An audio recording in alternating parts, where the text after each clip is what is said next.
Emma Raducanu's resurgence, from injury woes and coaching carousel to reclaim British #1 title.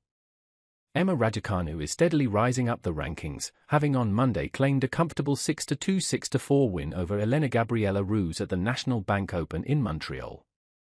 After a dismal few years, marred by injuries and a high turnover of coaches, the 22-year-old has risen to world number 33 and reclaimed the British #1 crown. Indeed, Raducanu is enjoying her best season since 2021. Emma Raducanu continued her resurgence on Monday with a comfortable 6-2, 6-4 win over Elena Gabriela Ruse at the National Bank Open in Montreal.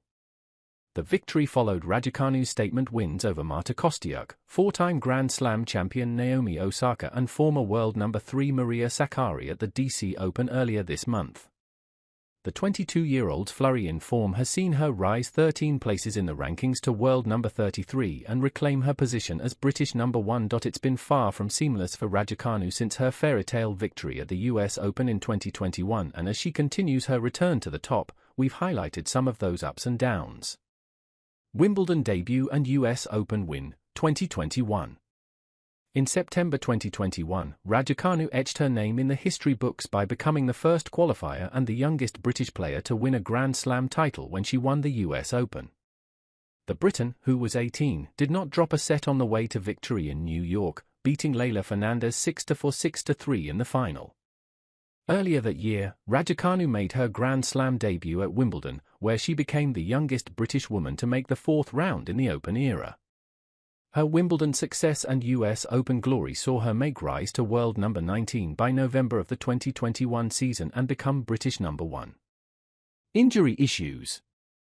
Raducanu was hampered by minor injuries following her US Open success, losing in the second round at the 2022 Australian Open, and enduring a first-round elimination in a blister-ridden US Open title defense.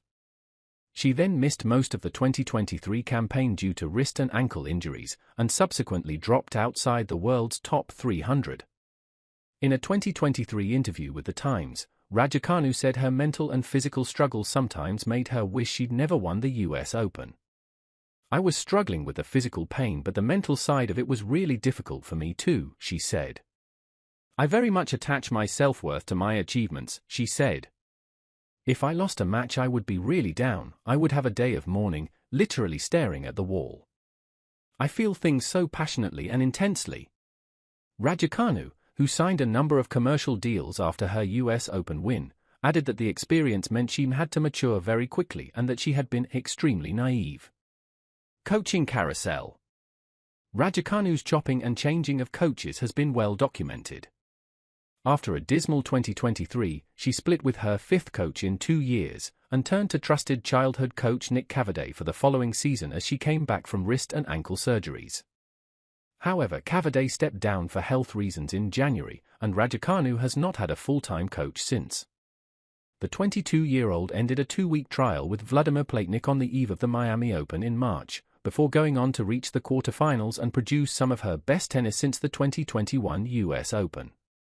Since April, Raducanu has settled on an informal part-time partnership with Mark Petchey. "I'd say I'm a bit of a free spirit, so I don't need restrictions or being told what to do," Raducanu said. "I think when I'm being really authentic, that's when I'm playing my best." Raducanu has previously worked with Nigel Sears, Andrew Richardson, who was in charge during her US Open title run, Torben Beltz, Dmitry Tursunov and Sebastian Sachs. Raducanu's resurgence. Since her ad hoc arrangement with Petchey, Raducanu has reached 2 quarterfinals and 1 semi-final, and won at least 1 match in every event she's been involved in. She also ran Arina Sabalenka close earlier this month, losing 7-6, 6, 6-4 in their third-round Wimbledon encounter. The British #1 has shown a consistency of serve this season, evidenced by her breaking Ruse on 5 occasions on Monday. Moreover, her recruitment of Japanese fitness trainer Yutaka Nakamura appears to have helped her better manage the physical intensity of the season. Raducanu is already in her 16th tournament of the year, having played just 13 throughout the entirety of last season. In turn, Raducanu has risen from a ranking of 165 last summer to world number 33. Indeed, she is on the cusp of achieving an all-important seeding for the US Open.